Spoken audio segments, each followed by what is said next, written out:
Dans cette vidéo, je vais vous montrer toutes les étapes pour créer votre boutique avec WooCommerce de A à Z. C'est une vidéo qui va être assez longue, donc je vous ai mis le sommaire en description pour accéder directement aux étapes qui vous intéressent. On va voir comment ajouter des produits, configurer les livraisons, les moyens de paiement, passer une commande de test. Bref, à la fin de cette vidéo, vous serez prêt à faire vos premières ventes. Et on commence tout de suite avec la première étape qui est d'installer WooCommerce sur un hébergeur afin que votre boutique soit en ligne. Moi, l'hébergeur que je vous recommande, c'est Hostinger.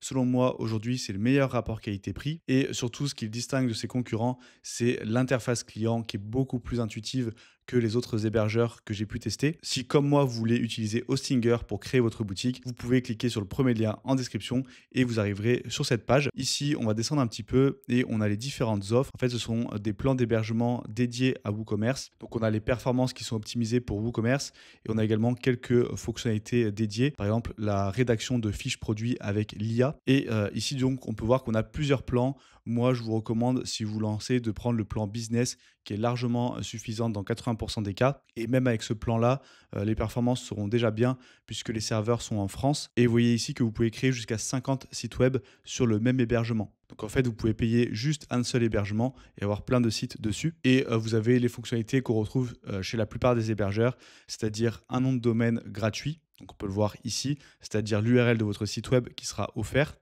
Ensuite, le certificat SSL pour avoir un site sécurisé, pour avoir le petit cadenas ici. Donc ça, c'est très important, enfin c'est même indispensable. Ça, c'est pas tous les hébergeurs qui l'incluent gratuitement.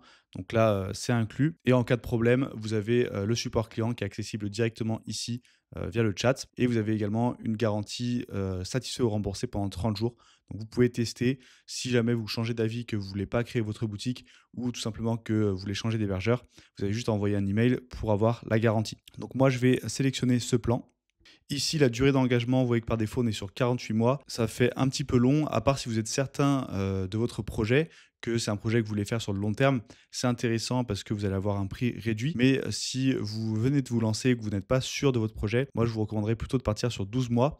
Un mois, c'est un peu trop court. En fait, on ne va pas créer vraiment une boutique en un mois. C'est pas possible d'avoir une boutique qui génère un revenu en seulement un mois. C'est pour ça que moi, je vous conseille de viser minimum un an. Et ça permet quand même d'avoir un bon tarif.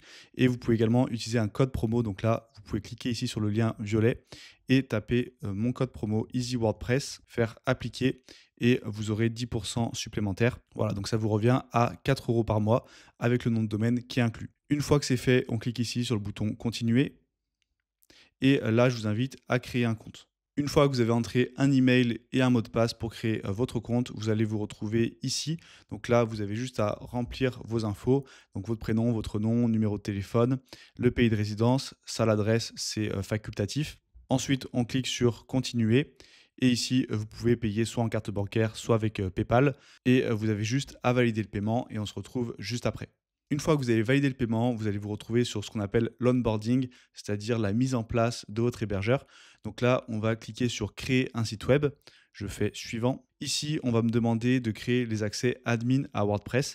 Donc ça va être pour se connecter à l'administration de WordPress. C'est là qu'on va pouvoir installer WooCommerce, ajouter nos produits, nos livraisons, nos moyens de paiement. Donc ça reprend l'adresse par défaut de votre compte. Et ici, je vous invite à saisir un mot de passe. Vous pouvez cliquer sur ce bouton pour générer un mot de passe fort. Ensuite, je fais suivant. Là, on me propose de créer un site web avec l'IA. Donc là, ça ne sera pas avec WordPress, ça sera avec un outil dédié. Si jamais ça vous intéresse, que vous êtes curieux de voir à quoi ça ressemble, je vous affiche une vidéo juste au-dessus où je vous présente cet outil. Ici, on a un site web avec des thèmes prédéfinis, mais je ne vous conseille pas forcément. Moi, je vous conseille de cliquer ici sur créer un site vierge pour partir de zéro. Ensuite, on a le nom de domaine. Donc là, vous voyez qu'on a le nom de domaine qui est offert avec notre plan. Donc là, ça sera le nom de votre boutique, l'URL de votre boutique. Prenez quelque chose d'assez court, un ou deux mots maximum dans l'idéal, et évitez les tirets. Moi, ça pourrait être par exemple boutique easywp.fr. Là, je sélectionne et je fais suivant. Ensuite, on nous demande quelques informations. Ça, c'est obligatoire quand on a un nom de domaine. On doit savoir à qui il appartient. Donc là, je suis en France. Ici, il va falloir rentrer vos coordonnées et ensuite, vous avez juste à cliquer sur terminer l'enregistrement. Une fois qu'on a configuré le nom de domaine, on nous demande où se trouve le public cible. Donc là, en fait, ça va avoir un impact sur le temps de chargement. Donc vous prenez la France si la plupart de vos clients seront en France. Ensuite, on fait installer WordPress. et on a WordPress qui s'installe sur notre hébergement. Pendant que ça s'installe, vous pouvez cliquer sur le premier lien en description pour obtenir la boîte à outils WordPress. C'est ma recommandation personnelle d'outils et plugins pour WordPress mis à jour en temps réel avec à chaque fois des tutos dédiés. Donc vous allez découvrir plein de ressources qui vous seront utiles pour votre boutique en ligne et c'est 100% gratuit, donc je vous conseille de l'obtenir en cliquant sur le premier lien en description. On arrive maintenant sur le tableau de bord WordPress. Donc si vous n'êtes pas encore familier, je vais vous présenter rapidement. Ici, on a l'onglet Hostinger. Donc là, c'est quelques outils proposés par Hostinger. On viendra le désactiver, ce n'est pas forcément très utile. Ensuite, on a le tableau de bord. Là, pareil, c'est un onglet qu'on n'ira pas trop visiter, mais on a juste quelques infos et ici, les mises à jour. Ici, les articles, c'est pour créer une section blog. Ici, c'est les médias, ce qu'on va importer sur notre boutique, donc des images, notamment les photos produits. Les différentes pages de notre boutique, la page d'accueil, la page contact, à propos, la page commande, la page panier, enfin bref, toutes les pages de notre boutique. Ensuite, commentaires, c'est pour la section blog. Ici, tout ce qui concerne l'apparence. Les extensions, eh bien, ça va être des applications qu'on va installer pour ajouter des fonctionnalités à WordPress. Par exemple, WooCommerce, eh bien, c'est une extension qui ajoute des fonctionnalités e-commerce, puisque WordPress de base, c'est fait pour créer des blogs, pas pour créer des boutiques en ligne. Et ensuite, c'est des réglages un peu plus secondaires. Donc, on va commencer tout de suite par extension, ajouter une extension et bien sûr, installer WooCommerce afin de créer notre boutique. Ici, je fais installer maintenant, puis activer. Ok, maintenant on est redirigé vers les extensions. Donc là, c'est toutes les extensions qui sont installées. Je vous invite à désactiver celles d'Hostinger qui sont installées par défaut parce qu'il faut chercher à avoir le moins d'extensions possible afin d'optimiser la vitesse et d'avoir un site qui fonctionne le mieux possible, tout simplement. Donc là, maintenant, elles sont désactivées et hop, je vais faire supprimer. Et maintenant que c'est fait, on va s'intéresser à la configuration de WooCommerce. On va commencer par ajouter des produits. Mais là, vous voyez que pour l'instant, c'est en anglais. Et ça, c'est un petit bug qui peut arriver de temps en temps. C'est que vous installez une extension et ce n'est pas traduit en français. Donc pour cela, on va aller dans le tableau de bord mise à jour. On descend un petit peu. Et ici, vous voyez que dans l'onglet traduction, on a de nouvelles traductions qui sont disponibles. Donc là, je fais mettre à jour les traductions. Ça va actualiser le site. Et maintenant, si je retourne sur accueil ici, vous voyez que là, hop, WooCommerce, tout a été traduit et également l'onglet produit. Donc maintenant qu'on a installé WooCommerce, vous voyez qu'on a 5 nouveaux onglets ici. On a l'onglet WooCommerce, donc là on retrouve les commandes. On va retrouver tous nos clients, la création de codes promo et ici les réglages, notamment les paiements et les moyens de livraison. Ensuite, on a tout ce qui concerne les produits. Donc, on va pouvoir ajouter des nouveaux produits, voir une liste de tous nos produits qui existent, créer des catégories. Par exemple, si c'est une boutique en ligne de vêtements, eh bien, il y aura la catégorie t-shirt, pantalon, chaussures. Ensuite, ici, paiement. Donc, on retrouvera tous les paiements qui ont été faits, des statistiques sur notre boutique. Et marketing, ça fait doublon ici pour venir créer un code promo. Vous voyez qu'en fait, on le retrouve ici et également ici. Donc ça, c'est pas très intuitif. Je sais pas pourquoi ils ont fait ça. Cet onglet, il n'est pas très utile. Ça fait partie des petites choses qu'on pourrait améliorer sur WooCommerce. Donc maintenant qu'on a vu cette vue d'ensemble, on va commencer par ajouter un produit. Je vais sur cet onglet, je clique sur ajouter un nouveau produit et vous allez voir que c'est plutôt simple. Ici, on me demande le nom du produit. Par exemple, je vais mettre dans mon cas ordinateur portable. On va dire que j'ai une boutique d'électronique. J'ai du mal à taper. Voilà, ordinateur portable. Ici, on a la description produit. Donc, on a deux types de description. On a la description longue. C'est là où on va vraiment détailler les caractéristiques. Et c'est celle-ci. Donc là, vous allez vraiment pouvoir mettre un paragraphe. Et si je descends un petit peu, vous voyez qu'ici, on a la section description courte du produit. Ça, elle va s'afficher à droite de l'image produit. Et là, on va plutôt avoir juste une petite liste des caractéristiques, mais sans vraiment détailler.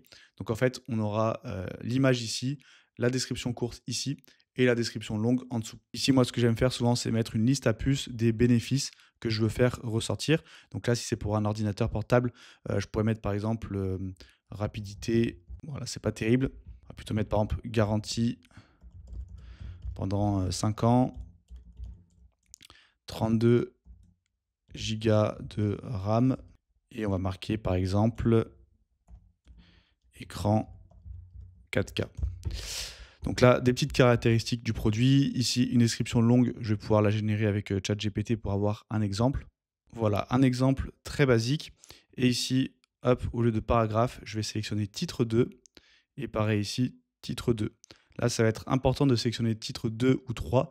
Donc 2 si c'est un titre principal, 3 si c'est un sous-titre, mais pas titre 1, parce que ça, il doit y en avoir qu'un seul par page. Et sur la page produit, eh bien, ça sera le titre du produit qui sera en titre 1. Donc ça, c'est des petites notions de référencement. Je rentre pas dans les détails dans cette vidéo. Mais voilà, retenez qu'il ne faut pas mettre titre 1 ici.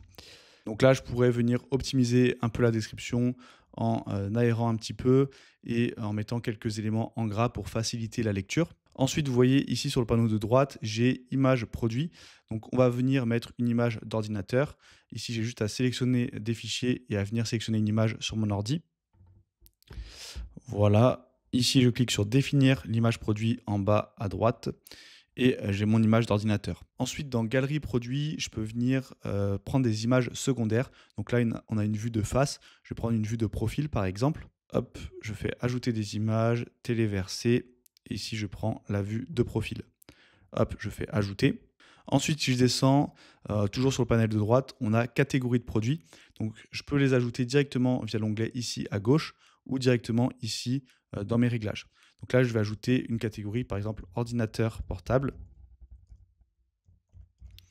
Je fais ajouter la catégorie et je pourrais avoir d'autres catégories si c'est une boutique de tech.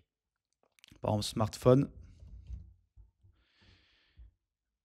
et souris et clavier.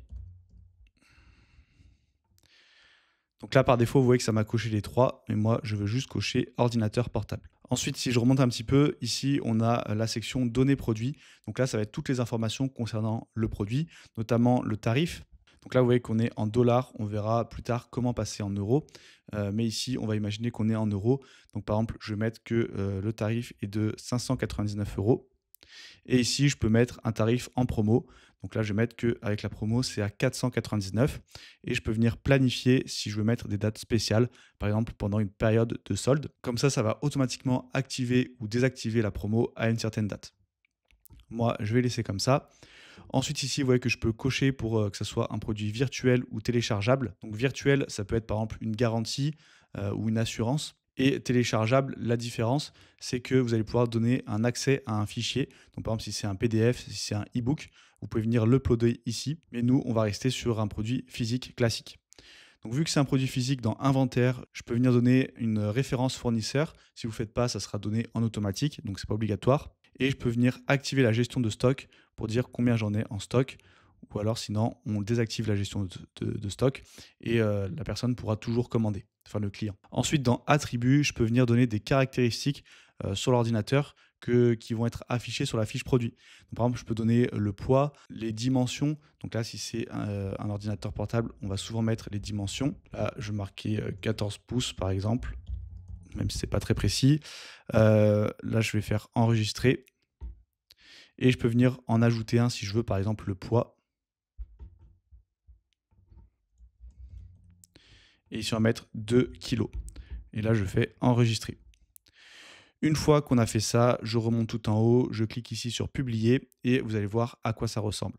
Là, je vais cliquer sur afficher le produit. Ici, on me dit que la page est introuvable. En fait, c'est que vous voyez ici dans l'URL, c'est encore en anglais, sauf que moi, ça a été traduit en français. Donc, ce qu'on va faire, c'est aller dans le tableau de bord. On va aller ici dans Réglages permalien et on va juste faire enregistrer les modifications pour venir actualiser les liens. Et ici, dans le petit losange, on va faire tout purger pour vider le cache du site, c'est-à-dire actualiser le code du site pour que le nouveau lien, enfin les nouveaux liens soient pris en compte.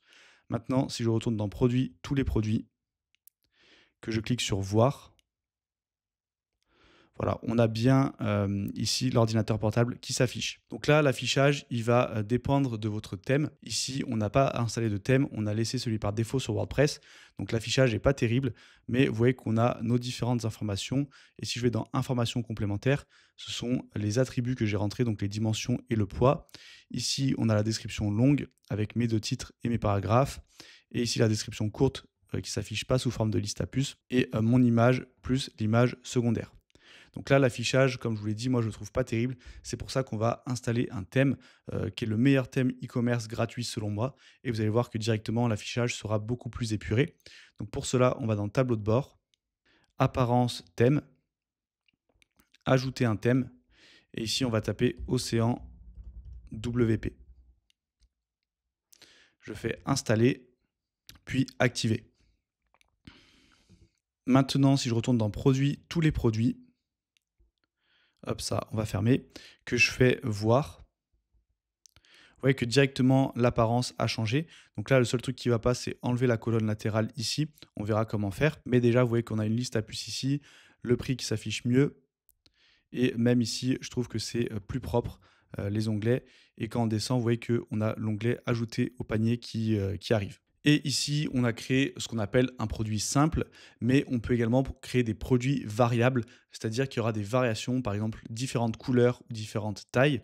Et ici, ça sera le même produit, mais on aura une petite liste déroulante pour choisir une taille ou une couleur. Donc pour cela, je vais cliquer ici sur le raccourci modifier le produit pour revenir dans les réglages. Je descends un petit peu et ici, vous voyez qu'on a produit simple. On va sélectionner produit variable. Là, je vais cliquer sur compris. On va venir dans l'onglet attributs. Donc là, on a les attributs qu'on a créés précédemment. Mais si je le déroule, vous voyez qu'on a une nouvelle case qui est apparue.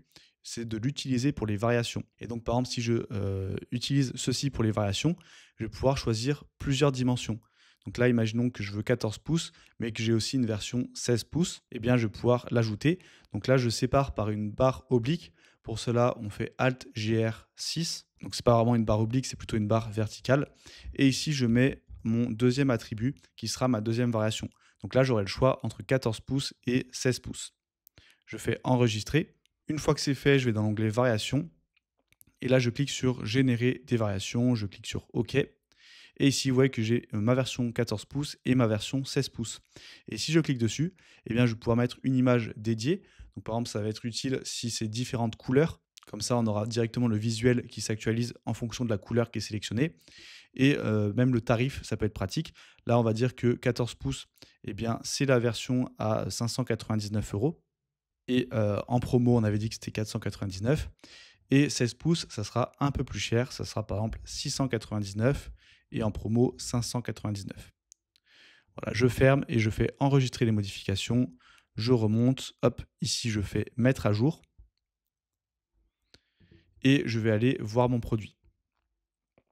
Maintenant, si je descends, vous voyez que j'ai une fourchette de prix parce que j'ai deux prix différents. Et ici, je peux choisir ma dimension, soit 14 pouces, soit 16 pouces. Et ici, on a le prix qui est mis à jour. Maintenant qu'on a créé un produit, il faut qu'on puisse proposer une livraison et ajouter des moyens de paiement pour avoir des commandes en ligne. Donc, on va retourner sur le tableau de bord. Je vais dans WooCommerce, réglages. Et ici, on va mettre l'adresse de votre boutique. Donc déjà, ici, je vais passer sur France. C'est pour ça que j'étais en dollars. Et pareil, si je descends un petit peu, dollars, on va passer ici en euros. Et hop, la devise, on va la mettre à droite. Moi, là, je ne suis pas en France actuellement. C'est peut-être pour ça qu'il m'a localisé ailleurs. Vous, ça sera peut-être par défaut en France et en euros. Et si je remonte un petit peu, voilà, ici, vous pouvez mettre l'adresse de votre boutique. Ça sera notamment utilisé pour la TVA si vous êtes éligible, mais ce n'est pas obligatoire. Donc là, je vais enregistrer les modifications et on va aller dans l'onglet expédition. C'est là qu'on va pouvoir gérer les livraisons. Je vais cliquer sur ajouter une zone de livraison. Ici, on va donner un nom à la zone. Donc, soit vous pouvez appliquer des tarifs différents en fonction de la zone. Par exemple, une zone France, une zone Europe et une zone reste du monde. Soit, si vous ne voulez pas vous embêter, vous pouvez mettre les mêmes tarifs partout. Et pour cela, si je retourne dans zone d'expédition ici, vous voyez que par défaut, on a une zone reste du monde. Hop, si je remonte un petit peu ici, je peux directement cliquer sur modifier et appliquer les livraisons ici qui vont s'appliquer partout. Mais moi, je vais partir du principe que vous voulez faire différents tarifs. Donc, on va venir créer une zone France. Ici, je tape France. Ça, hop, je vais le redescendre. Et ici, on a les pays qui vont composer la zone. Donc là, moi, ça va être France. Et ça peut être, par exemple, aussi Belgique. Si je veux faire les mêmes tarifs en France et en Belgique, étant donné que c'est assez proche, et Suisse. Ensuite, on va pouvoir ajouter une méthode de livraison. Donc là, soit livraison gratuite, soit un forfait, c'est-à-dire un tarif. On va commencer par livraison gratuite. On va faire continuer. On va donner un nom. Donc là, on peut laisser livraison gratuite, c'est bien. Et on peut donner un prérequis pour activer la livraison gratuite. Par défaut, elle sera tout le temps valable. Mais si vous voulez, vous pouvez mettre un code promo qui est requis ou bien un montant minimum de commande. Ou alors combiner un montant minimum de commande avec ou un code promo. Moi, je vais mettre un montant minimum de commande et je vais mettre que c'est gratuit à partir de 50 € par exemple. Je fais créer et enregistrer et ensuite je vais créer mon forfait ici. que je vais appeler par exemple livraison Colissimo 48 heures. Et vous allez mettre ici le coût. On va mettre que c'est à 4,90 € et je vais faire créer et enregistrer. Ici, vous pouvez réorganiser l'ordre des livraisons si vous en avez vraiment beaucoup. Et ce qui est important, c'est de mettre livraison gratuite en premier. Comme ça, dès qu'elle sera disponible, dès qu'elle sera activée, elle sera cochée par défaut.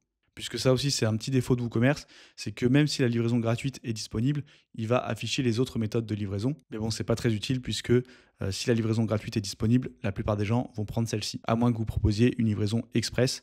Dans ce cas, quelques personnes vont préférer payer pour avoir la livraison express. Donc, on va laisser ça pour cette zone. Je vais revenir dans zone d'expédition. On a notre zone France avec quelques pays. Maintenant, je peux ajouter une nouvelle zone, la nommer Europe. Et ici, je peux directement sélectionner Europe. En fait, ça va sélectionner tous les pays, sauf ceux qui sont déjà concernés par une autre zone. Donc, sauf la France, la Belgique et la Suisse dans mon cas. Ensuite, je fais ajouter une méthode de livraison. Et là, je vais faire une livraison payante qui sera un peu plus chère vu que c'est en Europe. Donc là, je vais l'appeler livraison Colissimo. Ça sera un peu plus long peut-être, donc 72 heures. Et je vais le mettre à 9,90 €. Je fais créer et enregistrer. Ensuite, je fais retour. Et là, vous pourriez faire pareil pour le reste du monde. Si vous ne souhaitez pas faire de livraison en dehors de l'Europe, parce que c'est trop compliqué, c'est trop cher, eh bien, vous ne mettez aucun mode d'expédition pour cette zone. Et une personne qui sélectionne, par exemple, les États-Unis, eh bien, ça sera marqué que vous ne faites pas de livraison dans cette région-là et elle ne pourra pas commander. Donc maintenant, on a nos produits, on a nos moyens de livraison. Il va manquer les moyens de paiement. Ici, je peux aller du coup dans l'onglet paiement. Et ici, vous voyez quand on arrive dans l'onglet paiement, on propose directement d'installer une extension qui s'appelle WooPayment, qui est l'extension officielle de WooCommerce pour accepter les paiements en carte bancaire. Donc ici, on va cliquer sur installer. Ici, pour les moyens de paiement qu'on veut, moi je vous conseille de prendre uniquement Credit Card, carte bancaire, parce que Apple Pay et Google Pay, ça va ajouter des boutons un peu partout sur votre site, ça va distraire l'utilisateur. Et Afterpay et Klarna, vous pouvez le laisser, mais ce n'est pas indispensable. Ensuite, on va cliquer sur continuer. Ici, on doit créer un compte WordPress. Donc moi, on me dit que j'ai déjà un compte qui existe avec cet email. Vous, ce ne sera pas le cas. Vous aurez votre email ici. Vous pourrez cliquer sur continuer. Et moi, je vais me faire connecter ici. Donc voilà, j'ai mon compte WooCommerce qui se connecte avec Stripe. Donc on a juste à patienter quelques secondes. Ici, on va me poser quelques questions. Donc là, on va dire que c'est une entreprise individuelle. Je suis tout seul. Et qu'est-ce que je vends? Donc là, vous pouvez mettre un peu ce que vous voulez. Ça ne va pas changer grand-chose. Hop, il demande les revenus annuels. Et on va dire que la boutique sera prête d'ici un mois. Je fais continuer. Ensuite, vous allez arriver sur cette page. Vous aurez juste à mettre votre adresse email et à faire envoyer. Une fois que c'est fait, vous allez devoir donner quelques informations, donc votre type d'entreprise. Ensuite, cliquez sur continuer. Ici, je vous laisserai remplir vos informations personnelles et cliquer sur continuer. Vous aurez plusieurs étapes. Une fois que vous aurez rentré toutes vos infos, vous aurez un petit récapitulatif. On peut descendre tout en bas et cliquer sur accepter et envoyer. C'est bon, je suis prêt à accepter les paiements. Donc là, je vais faire masquer. Et si je vais dans l'onglet paiement overview, que je descends un petit peu, ici, je peux cliquer sur voir les réglages et je vais accéder à quelques réglages. Donc là, si je descends un petit peu, on va pouvoir désactiver Apple Pay et Google Pay, car comme je vous le disais, ça rajoute des boutons un peu partout. Et si je descends, ici, on me demande de rajouter un numéro de téléphone. Donc là, je vais l'ajouter. Une fois que c'est fait, je peux descendre tout en bas et cliquer sur enregistrer les modifications. Donc là, on a les paiements en carte bancaire qui sont activés. Je vais maintenant activer PayPal parce que c'est une option qui est très utile, enfin qui est très demandée par les clients. Donc je vous conseille de l'installer également. Pour cela, je vais dans Extensions, ajouter une extension. Je tape PayPal. Et ici, on va installer WooCommerce PayPal Payments. Donc ne vous fiez pas aux avis ici qui sont très négatifs. C'est plutôt des avis négatifs envers PayPal plutôt que le plugin en lui-même. Moi, je n'ai jamais rencontré de problème. Une fois que c'est fait, ici, on a un lien pour venir configurer le compte. Donc je clique dessus. Là, on va activer les paiements PayPal. Ici, vous pouvez choisir si vous avez un compte pro ou un compte personnel PayPal. Idéalement, créer un compte pro, c'est gratuit. Vous tapez sur Google compte pro PayPal, vous pouvez le créer assez facilement. Ça sera mieux de séparer un peu les deux. Donc moi, je vais mettre business, faire continuer. Ici, je vends des produits physiques, je fais continuer et je vais me connecter à PayPal. Une fois qu'on est connecté, on peut cliquer ici sur retourner sur WooCommerce et voilà, on a PayPal qui est connecté. Vous avez vu que c'était assez simple une fois qu'on a déjà un compte. Et maintenant, si je suis dans l'onglet paiement, vous voyez que j'ai PayPal. Donc là, je vais pouvoir cliquer sur activer et sur gérer. Je vais pouvoir modifier quelques réglages parce que pareil, par défaut, il va m'afficher des boutons un peu partout. Là, j'ai l'impression que ça a bugué, donc je vais devoir recommencer. Voilà, j'ai dû faire le process une deuxième fois, je ne sais pas pourquoi, mais cette fois, c'est bon. Et dans mes moyens de paiement, vous voyez que maintenant, j'ai plein de moyens de paiement qui ont été activés via PayPal. Mais ce qui nous intéresse principalement, c'est PayPal ici. Je peux cliquer sur gérer. Et là, dans Payment Method, je vous conseille de laisser uniquement PayPal ou pourquoi pas PayPal Pay Later, qui permet à certains clients de pouvoir payer plus tard. Mais tout ce qui est ici, je vous conseille de désactiver en passant par PayPal parce que les frais vont être assez élevés. Donc là, on va le désactiver. Ensuite, je fais enregistrer en haut à droite. Ensuite, dans Réglages, il me semble qu'on peut tout laisser par défaut. Dans Styling, ici, vous voyez que sur le panier, on va enlever les boutons. Ensuite, on va aller dans Classic Checkout, on va laisser comme ça. Express Checkout, on va enlever, on va désactiver. Mini panier aussi et Product Page, pareil, on va désactiver les boutons. En fait, là, ils nous ont activé des boutons un peu partout. Nous, on le veut juste sur le Classic Checkout, c'est-à-dire sur la page de validation de commande. Donc là, pareil, je fais enregistrer les modifications. Maintenant qu'on a un produit, qu'on a nos moyens de livraison, nos moyens de paiement, la dernière chose qu'on va personnaliser avant de faire une commande de test, c'est les emails que vont recevoir les clients.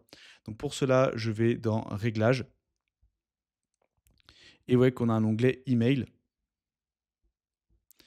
Et ici, on a les emails qui sont envoyés à l'administrateur, mais également les emails qui sont envoyés aux clients. On ne peut pas trop les modifier, mais on va pouvoir modifier quand même un petit peu le texte et le sujet de l'email.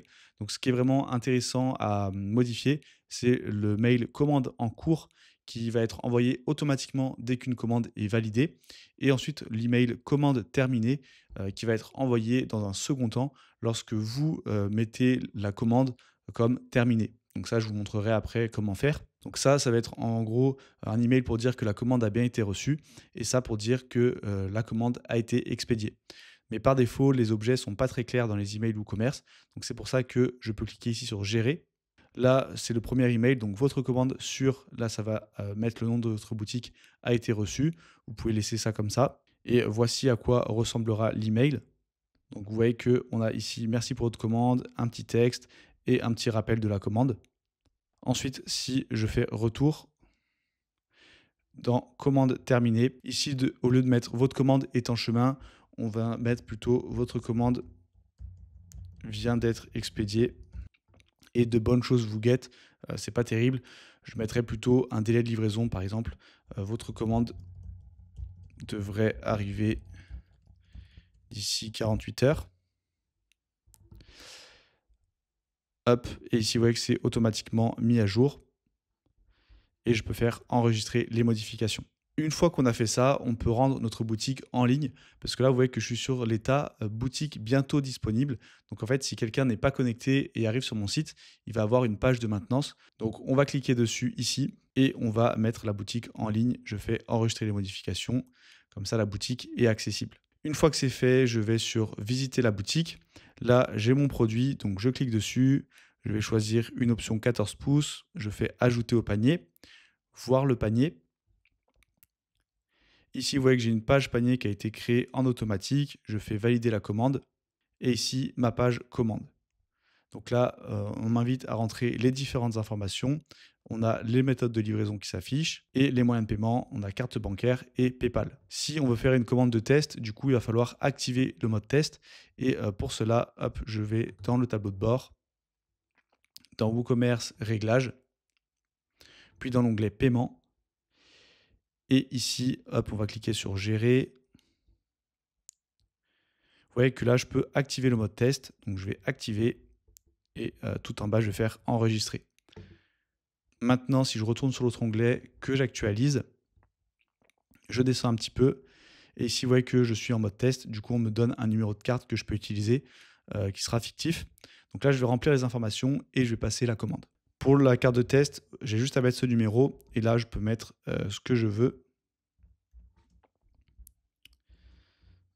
Hop, voilà. Et tout en bas, je fais commander. Voilà, la commande a été reçue. Maintenant, si je vais dans le tableau de bord, que je vais dans WooCommerce commande, et bien là, je peux voir la commande qui vient d'être reçue. Et là, vous voyez que l'état est en cours. Et ce que je vous disais précédemment pour envoyer le second email, l'email d'expédition, c'est tout simplement de cocher cette case et de marquer comme terminé, de faire appliquer. Ensuite, du coup, ça va modifier l'état ici et ça va envoyer le deuxième email. Donc ça, vous pouvez le faire dès que la commande est expédiée. Et si je clique dessus ici, eh bien, j'ai différentes informations, notamment les informations d'expédition, pour savoir à quelle adresse envoyer le colis et qu'est-ce qui a été commandé. Là, on nous rappelle que c'était une commande de test. Si on veut réactiver les paiements normaux, on va revenir dans les réglages. Et j'ai juste à cliquer ici sur réactiver les paiements. Là, on a une boutique fonctionnelle, mais comme vous avez pu le voir, le design n'était pas terrible. Donc, on va revenir sur la boutique et on va accéder aux réglages de notre thème. Ici, je vais cliquer sur le bouton personnaliser en haut pour accéder à tous les réglages d'Océan WP. Dans cette vidéo, je vais me concentrer uniquement sur les réglages concernant WooCommerce pour éviter que ça soit trop long. Mais si vous voulez voir tous les réglages de ce thème, je vous affiche une vidéo juste au-dessus qui est dédiée à Océan WP et je vous montre les différents réglages qui existent. Là, moi, je vais aller du coup dans l'onglet WooCommerce. Et ici, on est sur ce qui s'appelle la page archive, c'est-à-dire la page qui liste tous les produits. Donc, je vais cliquer dessus, je vais descendre un petit peu et dans mise en page, je vais venir désactiver la colonne latérale parce que là, elle n'est pas très utile. Voilà, c'est déjà mieux. Et ici, je vais enlever ce bouton parce que quand on a plein de produits, ça rajoute à chaque fois des boutons partout, ça fait un peu trop chargé. Donc, si je descends un petit peu, il me semble que c'est dans Product Display Options. Je descends. Dans position des éléments, ici, on va enlever le bouton ajouter au panier. Pareil pour la catégorie, je vais l'enlever. Je vais juste laisser le titre et le prix. Ensuite, je remonte un petit peu, je fais retour. Là, produits par page, on va augmenter. On va mettre par exemple 40 produits par page et on va en afficher 4 par colonne. Et sur mobile, on peut en afficher 2. Donc là, je mets 2 et ça les affichera comme ça côte à côte. Là, je repasse en PC. Et l'affichage du coup est comme ça, un petit peu plus propre. Ensuite, si je reviens ici dans Product Styling, typographie et couleurs, hop, vous voyez que ici vous pouvez modifier les couleurs. Par exemple, couleur du prix en vert, c'est pas terrible. On va laisser en noir.